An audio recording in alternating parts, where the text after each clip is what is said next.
सभी को नमस्कार। रीड मैथ चैनल में आप सबका स्वागत है। देखिए, हम लोग जो पढ़ रहे थे प्रश्नावली 1, उसमें आज हम पढ़ेंगे प्रश्नावली 1.3। देखो 1.3 का जो पहला प्रश्न है वो क्या दे रखा है कि सिद्ध करो कि √5 क्या है, एक अपरिमेय संख्या है। √5 के बारे में पूछ रहे हैं कि एक अपरिमेय संख्या में ये सिद्ध करना है। देखो, इसको सिद्ध करने के लिए सबसे पहले देखो हम लोग क्या मानते हैं कि √5 को एक परिमेय संख्या मान लेते हैं। तो देखो मैं मानता हूँ, माना √5 एक क्या है, परिमेय संख्या है। √5 एक क्या है, परिमेय संख्या है, ये मान लेते हैं। और परिमेय संख्या आप लोगों ने कक्षा 8 में पढ़ा होगा परिमेय संख्याओं के बारे में। और परिमेय संख्याओं को किस रूप में लिखा जाता है, और परिमेय संख्याओं को P/Q के रूप में लिखा जाता है।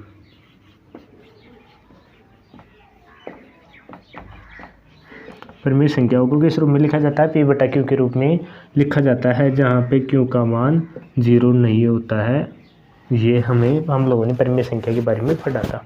अब P/Q के रूप में लिखा जाता है, तो देखो P/Q के रूप में मैं यहाँ पे ऐसे लिख सकता हूँ, जैसे P/Q एक परिमेय संख्या है बराबर मैं √5 यहाँ पे मान लेता हूँ।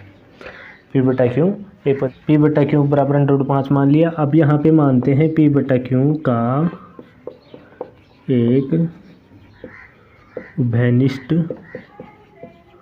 उभयनिष्ठ गुणनखंड क्या मान लेता हूँ मैं, A/B मान लेता हूँ। A/B माना P/Q का एक उभयनिष्ठ गुणनखंड A/B है, ये मान लेते हैं हम लोग। अब क्या होगा, A/B बराबर मैं किसको लिख सकता हूँ, √5 को लिख सकता हूँ। A/B बराबर √5 लिख सकता हूँ। और इसको हम लोग चाहे तो ऐसे भी लिख सकते हैं, A बराबर √5B, ऐसे भी लिख सकते हैं। अब इसका मैं क्या करूँगा, दोनों तरफ वर्ग करने पर यहाँ पे हल कर देता हूँ मैं। दोनों तरफ वर्ग करने पर, दोनों तरफ जब वर्ग करेंगे तो इधर तो देखो A² हो जाएगा, और उधर देखो √5 का जब वर्ग करेंगे तो क्या हो जाएगा, 5 ही बचेगा। √5 का जब वर्ग करेंगे तो 5 बचेगा, और यहाँ पे क्या हो जाएगा, B² हो जाएगा। अब B² बराबर क्या मानता हूँ मैं, A²/5, ऐसे मैं लिख सकता हूँ इसको। B² बराबर A²/5 ऐसे लिख सकते हैं।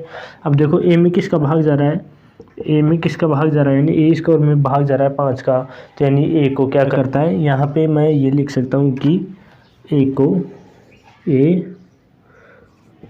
संख्या 5 द्वारा क्या है, विभाजित है।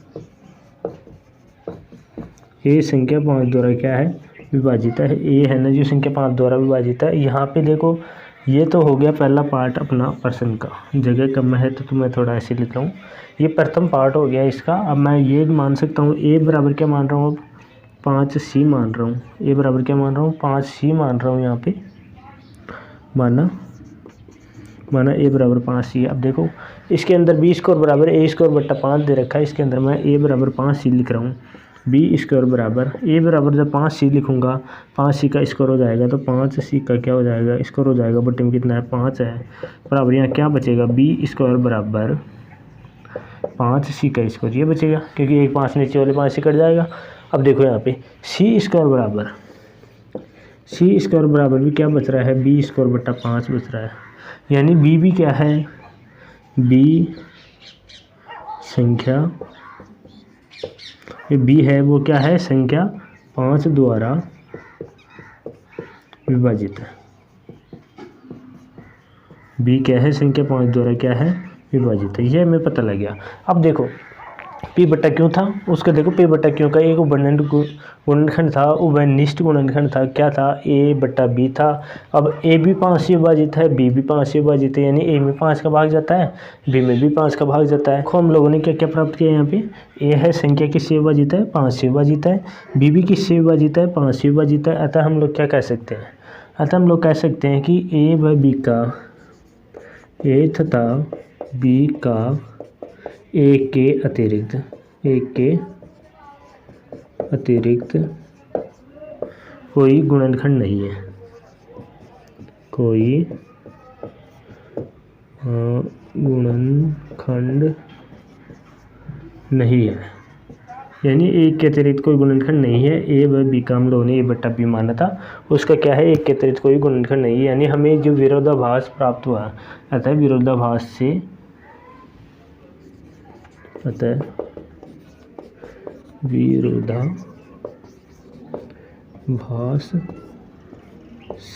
हमें यह प्राप्त हुआ, देखो ये लाइन मैंने क्यों लिखी, विरोधाभास से हमें यह प्राप्त हुआ। देखो विरोधाभास मतलब देखो मैंने क्या माना था, यहाँ पे माना √5 एक परिमेय संख्या है। मैंने क्या माना, √5 को एक परिमेय संख्या माना था, उसको अपरिमेय सिद्ध करने के लिए। तो ये क्या हो गई, एक परिमेय संख्या हो गई। देखो इसमें 5 का भाग जा रहा है, इसमें भी 5 का भाग जाता है, तो विरोधाभास से ये प्राप्त हुआ हमें। तो देखो क्या होगा, तो अतः हम कह सकते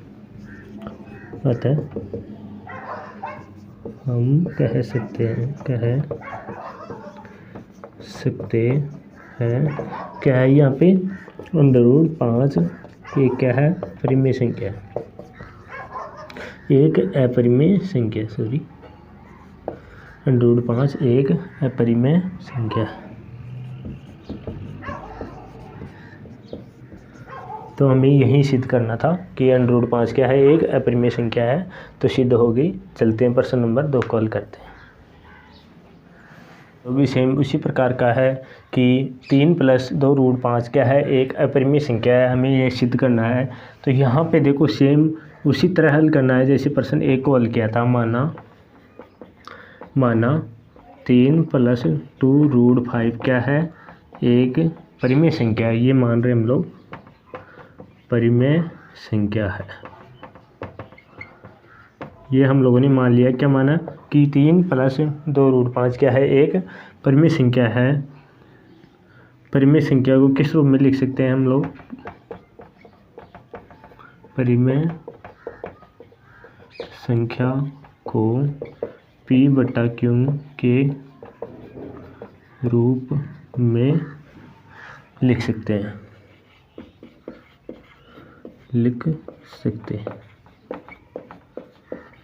और जहाँ P/Q में क्या होता है, Q ≠ 0, यानी 0 के बराबर नहीं हो सकता Q का मान।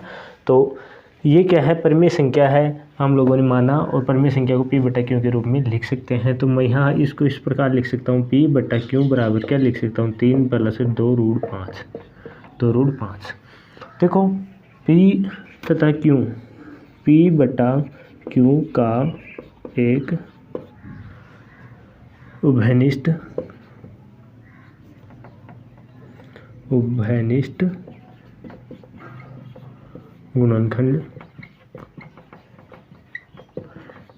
गुणनखंड, क्या है, A/B है, और A तथा B एक क्या है, A तथा B एक सह अभाज्य संख्या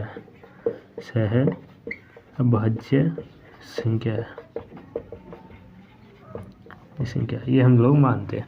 अब देखो यहाँ पे A/B है, यहाँ पे मैं इसको हल कर रहा हूँ। जैसे A/B बराबर क्या मानेंगे हम लोग, 3 + 2 √5 हम लोगों ने मान लिया।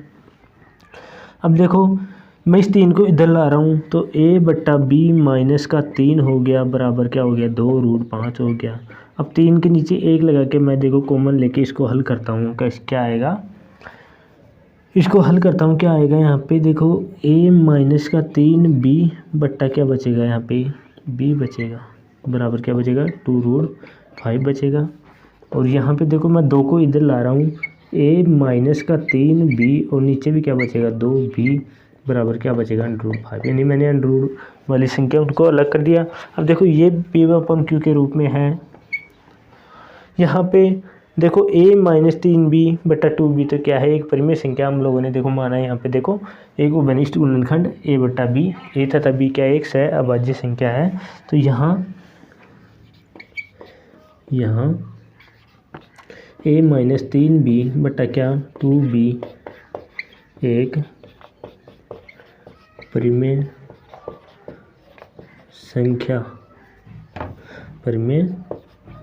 संख्या है, जबकि √5 क्या है, एक अपरिमेय संख्या। अपरिमेय संख्या। √5 क्या है? एक अपरिमेय संख्या, ये हमको पता है। तो देखो यहाँ पे देखो हम लोगों ने लिख लिया है इसको a-3b/2b बराबर √5 मान लिया। इसमें ये तो क्या है? एक परिमेय संख्या है और √5 ये क्या है? अब क्या प्राप्त हुआ? इससे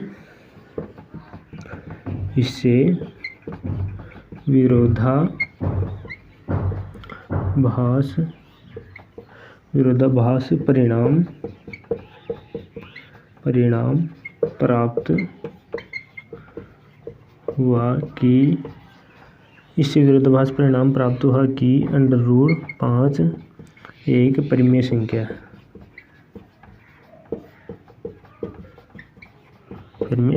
है। ये तो क्या है? एक विरोधाभास है, मतलब ये गलत है एक तरह से। ऐसे हम लोग लिख सकते हैं कि जब √5 ही एक अपरिमेय संख्या है तो 3 + 2 √5 भी क्या होगा? अतः 3 + 2 √5 एक क्या होगी? अपरिमेय संख्या होगी।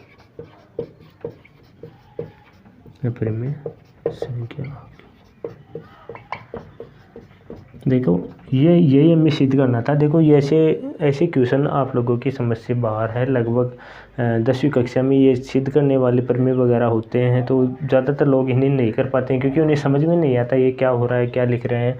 यदि आप इनको हल करना चाहते हो तो एक क्वेश्चन को रट लो, केवल उसी पैटर्न पे सारे क्वेश्चन हल होंगे। जैसे कि पहला क्वेश्चन आप लोगों ने रटिया, दूसरा देखो बिल्कुल सेम मैंने उसी प्रकार किया है।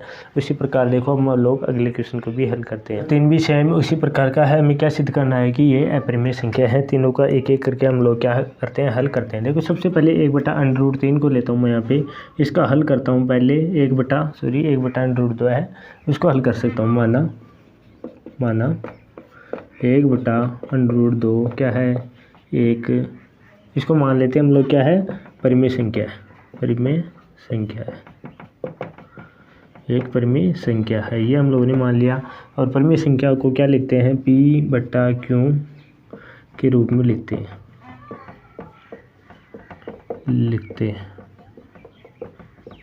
ये हमें पता है, परिमेय संख्या को P/Q के रूप में लिखते हैं, जहाँ पे Q ≠ 0 होता है।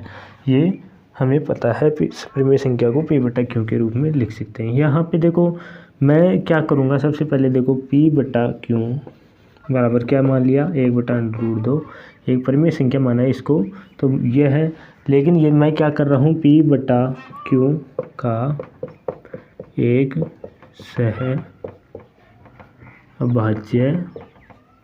सह-अभाज्य गुणनखंड क्या? A/B है। क्या करेंगे? माना P/Q का देखो सह-अभाज्य गुणनखंड क्यों लिख रहा हूँ यहाँ पे? देखो A/B यानी A और B का और कोई टुकड़े नहीं है। यहाँ पे क्या है? सह-अभाज्य गुणनखंड ले रहा हूँ मैं यहाँ पे, तो A/B है। तो यहाँ पे क्या होगा? A/B बराबर क्या होगा? 1/√2। और अब क्या होगा? B बराबर √2A। दोनों तरफ क्या करेंगे? वर्ग करने से, दोनों तरफ वर्ग करने पर, दोनों तरफ जब हम लोग वर्ग करेंगे तो क्या होगा? B² बराबर क्या बचेगा? 2A का स्क्वायर बच जाएगा। B² बराबर क्या बच जाएगा? 2A का स्क्वायर बच जाएगा। और यहाँ पे देखो B² बराबर 2A का स्क्वायर बच जाएगा, तो यहाँ पे देखो A² बराबर क्या बच जाएगा? B²/2, यानी B किससे विभाजित हो रहा है? 2 से विभाजित हो रहा है। यानी B किससे विभाजित हो रहा है? 2 से विभाजित हो रहा है। यहाँ B 2 से विभाजित हो रहा है। यहाँ B क्या हो रहा है? 2 से विभाजित हो रहा है। देखो अब इसको आगे हल करने के लिए क्या मानेंगे? B बराबर, मैं मानता हूँ यहाँ पे B बराबर 2C माना B बराबर 2C, ये मैं मान रख रहा हूँ। B बराबर 2C कहाँ पे रख रहा हूँ? यहाँ पे रख रहा हूँ। A² बराबर तो A² बराबर क्या है? B²/2 है। तो B² बराबर मैं क्या मान रखूँगा? 2C रखूँगा। अब यहाँ पे 2C रखूँगा, 2 का स्क्वायर होगा और किसका स्क्वायर होगा? C का स्क्वायर होगा। तो यहाँ पे देखो ए स्क्वायर बराबर 2 का स्क्वायर यानी 1 2 तो कट जाएगा, और सी का स्क्वायर, जब सी का स्क्वायर बराबर मैं मान निकालूंगा तो ए स्क्वायर बट्टा क्या हो जाएगा, 2 हो जाएगा। यानी ए भी किससे विभाजित हो रहा है, 2 से विभाजित हो रही है। यहाँ ए भी 2 से विभाजित हो रहा है, विभाजित हो रहा है। देखो यहाँ पे क्या देखने को मिल रहा है, बी में भी 2 से विभाजित हो रहा है, और यहाँ पे देखो ए भी 2 से विभाजित हो रहा है। बल्कि हम लोगों ने क्या लिया था, पी बटा क्यू का 1 से अभाज्य गुणनखंड लिया था ए बी। और अभाज्य गुणनखंड क्या होता है कि एक के अलावा, देखो एक के अलावा किसी से विभाजित नहीं होते हैं अभाज्य गुणनखंड। तो यहाँ पे देखो ए और बी, ए तथा बी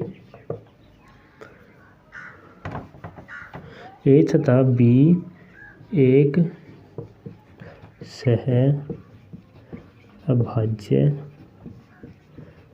संख्या है, ये हम लोगों ने माना था। ए तथा बी क्या है, एक सह अभाज्य संख्या है जो एक के अलावा, यानी एक के अलावा किसी से भी विभाजित नहीं है, किसी से भी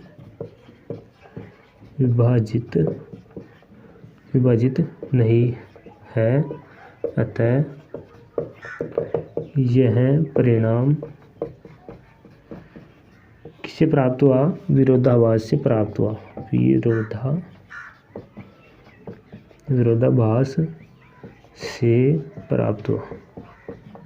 यह परिणाम किससे प्राप्त हुआ, विरोधाभास से प्राप्त हुआ। विरोधाभास मतलब हम लोगों ने क्या मान लिया था, ये परिमेय संख्या हमें पता है, लेकिन हम लोगों ने क्या माना था, इसको परिमेय संख्या माना था, इसलिए विरोधाभास से यह परिणाम प्राप्त हुआ। अतः क्या कह सकते हैं, 1/√2 एक अपरिमेय संख्या है।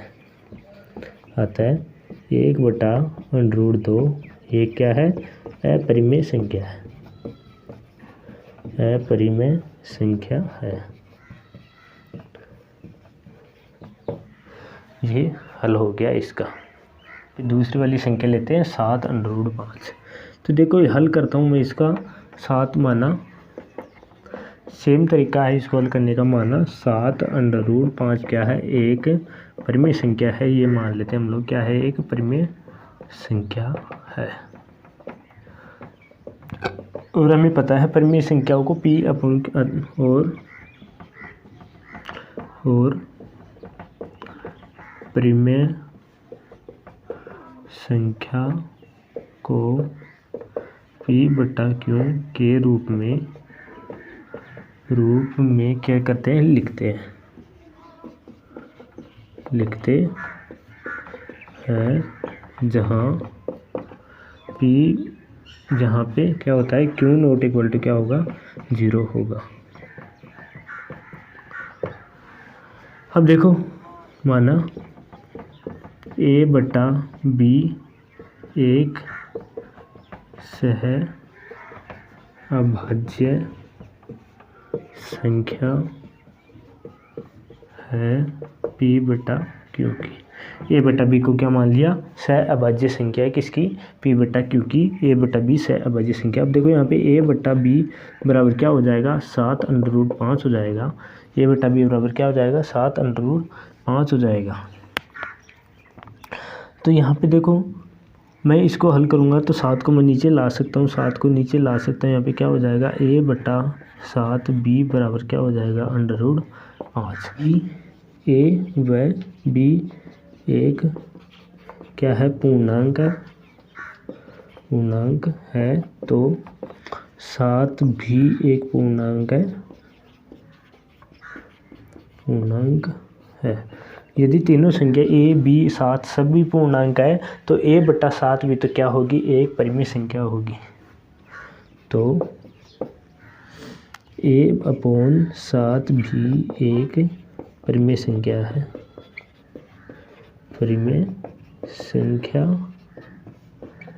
है, तथा √5 एक अपरिमेय संख्या है।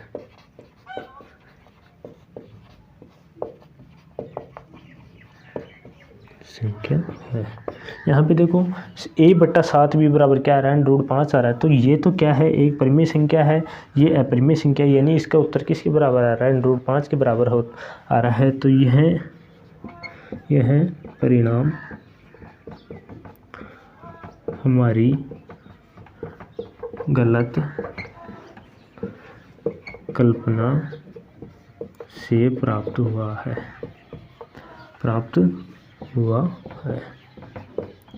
हमारी गलत कल्पना क्या थी, हम लोगों ने क्या मान लिया था, 7√5 एक क्या है, परिमेय संख्या है। a/7b को हल करेंगे तो √5 जब आंसर आ रहा है तो √5 तो एक परिमेय संख्या है, बल्कि यहाँ पे देखो a भी पूर्णांक है, b भी पूर्णांक है और 7 देखो पूर्णांक है। तो ये तो क्या है, एक परिमेय संख्या, और इसका उत्तर अपरिमेय संख्या क्यों आ रहा है, किसकी वजह से, हमारी गलत कल्पना की वजह से। तो यह गलत कल्पना से प्राप्त हुआ है। अतः 7√5 एक अपरिमेय संख्या है। 7√5 क्या है, एक अपरिमेय संख्या है। इसको आप लोग उतारोगे, सबसे पहले ये लाइन उतारना ऊपर वाली, फिर उसके बाद में ये वाला पार्ट और लास्ट में ये पार्ट आपको लिखना है। चलिए इसी का तीसरा हल करते हैं। 6 + √2 को हल करते हैं। तो वही मानते हैं, माना 6 + √2 एक परिमेय संख्या है, इसको परिमेय संख्या मान लेते हैं, परिमेय संख्या है। और परिमेय संख्या को